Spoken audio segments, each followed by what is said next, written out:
बिस्मिल्लाहिर्रहमानिर्रहीम। मुहतरम नाज़रीन, अस्सलामु अलैकुम वरहमतुल्लाहि वबरकातुहू। उम्मीद है कि आप सब हज़रात खैरियत व आफ़ियत से होंगे। अल्लाह सब को आफ़ियत वाली ज़िंदगी नसीब करे। क़यामत की अलामात और निशानियों का ज़िक्र चल रहा है। 12 वीडियो अपलोड किए जा चुके हैं, जिनमें हमने उन अलामात और निशानियों के बारे में गुफ्तगू की है जो अल्लाह के नबी सल्लल्लाहु अलैहि वसल्लम के दौर में सामने आ चुकी हैं, ज़ाहिर हो चुकी है। बैतुल मुक़द्दस कहिए या फ़लस्तीन कहिए, उसके बारे में भी अल्लाह के नबी सल्लल्लाहु अलैहि वसल्लम ने बशारत दी और उसको क़यामत की अलामात और निशानियों में शुमार किया है। जिस वक्त अल्लाह के नबी सल्लल्लाहु अलैहि वसल्लम की बेअसत हुई, उस वक्त 2 सुपर पावर ताकतें थी, बड़ी बादशाहतें थी, एक रोमन एम्पायर और दूसरी पर्सन एम्पायर। बैतुल मुक़द्दस उस वक्त रूमी हुकूमत और शहनशाहियत, जो एक बड़ी ज़बरदस्त ताकत थी, उसके ज़ेर नगी था, उसके मातहत था। उस ज़माने में अल्लाह के नबी सल्लल्लाहु अलैहि वसल्लम ने सहाबा को खुशखबरी सुनाई कि बैतुल मुक़द्दस फ़तह होगा और उसको क़यामत की अलामात और निशानियों में शुमार किया। जैसा कि हज़रत औफ़ इब्न मालिक रज़ियल्लाहु ताला अन्हु की रिवायत है, अल्लाह के नबी सल्लल्लाहु अलैहि वसल्लम ने उनसे कहा था, उदुद सित्तम बैन यदै अस्सा, क़यामत से पहले 6 निशानियों को, 6 अलामात को, 6 चीज़ों को शुमार कर लो, जहन में रख लो। उनमें से एक चीज़ फ़तह बैतुल मुक़द्दस, बैतुल मुक़द्दस की फ़तह। बैतुल मुक़द्दस वो बाबरकत ज़मीन है जिसका ज़िक्र खैर कुरान में बार बार आया है और जिसके सिलसिले में बहुत सारी पेशिनगोई अल्लाह के नबी सल्लल्लाहु अलैहि वसल्लम ने बताई, जो कुछ ज़ाहिर हो चुकी, कुछ क़यामत के करीब ज़ाहिर होंगी। बैतुल मुक़द्दस हज़रत उमर इब्न ख़त्ताब रज़ियल्लाहु ताला अन्हु के दौर में फ़तह हुआ है। हज़रत अम्र बिन आस, जो इस्लामी लश्कर और फ़ौजों के कमांडर थे, उन्होंने वहाँ आसपास के इलाके फ़तह कर लिए थे और 1-2 शहर बाकी थे जिनमें बैतुल मुक़द्दस भी था। वहाँ का जो पादरी था या वो जो लीडरशिप थी ईसाइयों की, वो बैतुल मुक़द्दस के क़िलओं में महसूर हो गई, अंदर पैक हो गई। मुसलमानों ने उन क़िलओं का मुहासरा कर लिया, घेराव कर लिया। कुछ दिनों के बाद हज़रत अम्र बिन आस ने पैगाम भेजा कि तुम बाहर आ जाओ, सुलह कर लो, वरना तुम्हारा अंजाम अच्छा नहीं होगा, तुम्हारी आवाम का अंजाम अच्छा नहीं होगा। तो जो उनका लीडर था वो उस पर हंसा। लोगों ने कहा, हंसने की वजह क्या है? तो उसने कहा कि अम्र बिन आस बैतुल मुक़द्दस की फ़तह के बारे में कह रहे हैं कि मेरे हाथों फ़तह होगा, इसलिए तुम अब शिकस्त तस्लीम कर लो, हार तस्लीम कर लो। लेकिन ये इनके हाथों फ़तह नहीं होगा, ये फ़तह ऐसे आदमी के हाथों होगा जिसका नाम उमर होगा, जिसके नाम में 3 हुरूफ होंगे और ये हमारी आसमानी किताबों में पेशीन गोई की जा चुकी है। फिर काफ़ी दिनों के बाद उनकी जो लीडरशिप थी, चाहे मज़हबी हो चाहे सियासी हो, उन्होंने ये मशवरा किया कि हमें मुसलमानों के साथ सुलह कर लेनी चाहिए। और सुलह में के सिलसिले में उन्होंने ये बात तय की कि जो अमीरुल मोमिनीन हैं, जो खलीफतुल मुस्लिमीन हैं, वो ख़ुद यहाँ आए, उनके हाथ पर हम बैतुल मुक़द्दस उनको हवाले कर देंगे, उनसे सुलह करेंगे।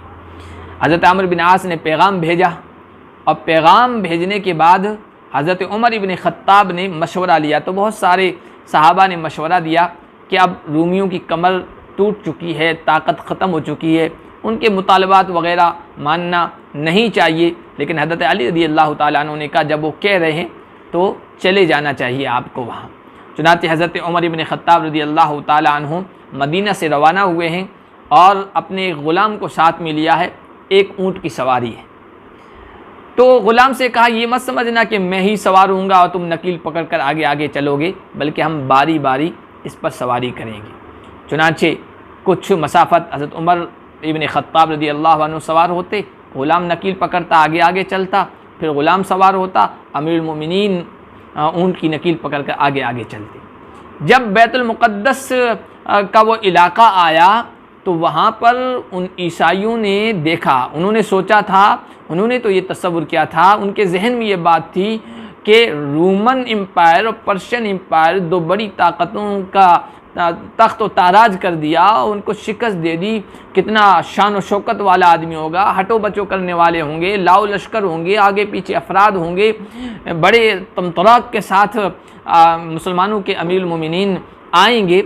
लेकिन उन्होंने जब ये मंज़र देखा कि एक ऊँट है, उस पर एक आदमी सवार है और एक आदमी नकील पकड़े हुए आगे आगे चल रहा है, और उन्होंने तो ये सोचा होगा जो सवार आदमी है वो अमीरुल मोमिनीन होगा। लेकिन हुआ यूँ कि जिस वक्त बैतुल मुक़द्दस करीब आया तो उस वक्त ग़ुलाम की बारी सवार होने की थी। ग़ुलाम सवार है और अमीरुल मोमिनीन नकील पकड़े हुए हैं।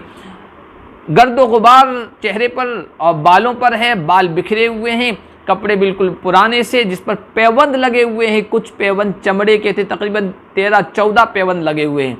इस हाल में जब ईसाइयों ने देखा तो उनकी आंखें फटी की फटी रह गई कि कौन शख्सियत है, ये आसमान से टपकी है या ज़मीन के अंदर से ज़ाहिर हुई है, ये मुसलमानों का अमीर है।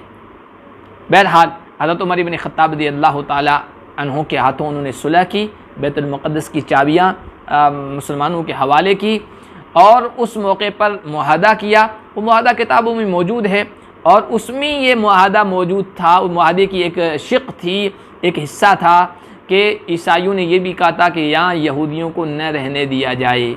हज़रत उमर इब्न ख़त्ताब रज़ियल्लाहु ताला अन्हु ने कहा था ये तो सही नहीं है, दुरुस्त बात नहीं है, यहाँ यहूदी रहेंगे। हाँ, हम ये कर सकते हैं कि तुम्हारे साथ न रहें, यानी ईसाइयों से अलग उनकी आबादी रख दी जाए, लेकिन बहरहाल वो यहाँ रहेंगे, उनको रहने का हक़ हासिल होगा। आप अंदाज़ा लगाइए आज यहूदी वहाँ फ़लस्तीनी अहले ईमान के साथ क्या सलूक कर रहे हैं, उनके आबा व अजदाद के साथ, जबकि ईसाइयों ने यह शर्त रखी थी कि यहाँ यहूदियों को आबाद न किया जाए। उसके बावजूद अमीरुल मोमिनीन ने, मुसलमान खलीफा ने उनको वहाँ आबाद करने को कहा और वहाँ से उनको बाहर करने की बात को तस्लीम नहीं किया, नहीं माना था। तो हज़रत उमर इब्न ख़त्ताब रज़ियल्लाहु ताला अन्हु के दौर में बैतुल मुक़द्दस फ़तह हुआ सन 16 हिजरी में और ईस्वी थी 637 ईस्वी। फिर कुछ अरसे ये दोबारा सलीबियों के कब्ज़े में चला गया था बैतुल मुक़द्दस, ईसाइयों के कब्ज़े में, और अल्लाह तबारक व तआला ने अय्यूबी दौर हुकूमत में सुल्तान सलाहुद्दीन अय्यूबी के हाथों दोबारा बैतुल मुक़द्दस को फ़तह करवाया। ये 583 हिजरी 1187 ईस्वी में दोबारा फ़तह हुआ और मुसलमानों के हाथों आया, उनके ज़ेरे नगी आया। और अब आप देख रहे हैं कि वहाँ यहूदी छाए हुए हैं, यहूदियों का कब्ज़ा है। लेकिन हदीस की ये पेशीन गोइयाँ हैं, क़यामत की अलामत और निशानियों में उनको अल्लाह के नबी सल्लल्लाहु अलैहि वसल्लम ने बताया है कि एक मोमिन गिरोह, मजबूत और बहादुर गिरोह के हाथों अल्लाह तबारक व तआला दोबारा बैतुल मुक़द्दस को फ़तह करवाएगा और यहूदियों के दरमियान और मुसलमानों के दरमियान जंग भी होगी और उस जंग में कायनात की एक एक चीज़ मुसलमानों का साथ देगी। हदीस में ये भी मौजूद है कि हत्ता इन्न शजरा वल हजरा यंतिक़ु क़ाइलन या मुस्लिम या अब्दुल्लाह हादा यहूदियुन वराई फ़ताल फ़क़्तुलहु।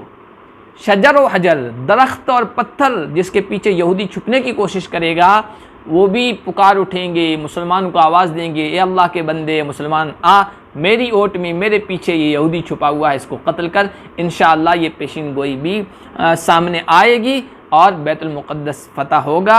अल्लाह के नबी सल्लल्लाहु अलैहि वसल्लम की ज़बानी ये बताया जा चुका है। अब बाबरकत हैं, बड़े खुश नसीब और सआदतमंद हैं वो अफराद जिनके हाथों बैतुल मुक़द्दस फ़तह होगा और वहाँ पर दोबारा मुसलमानों को गलबा हासिल होगा। अल्लाह तबारक व तआला जल्द हमारी आँखों को मंज़र दिखाए और आँखों को ठंडक और दिलों को सुरूर बख्शे। अल्लाह पाक जो वहाँ अहले फ़लस्तीन मुकाबला कर रहे हैं यहूदियों सहयूनियों का, उन्हें फ़तह नसीब फरमाए।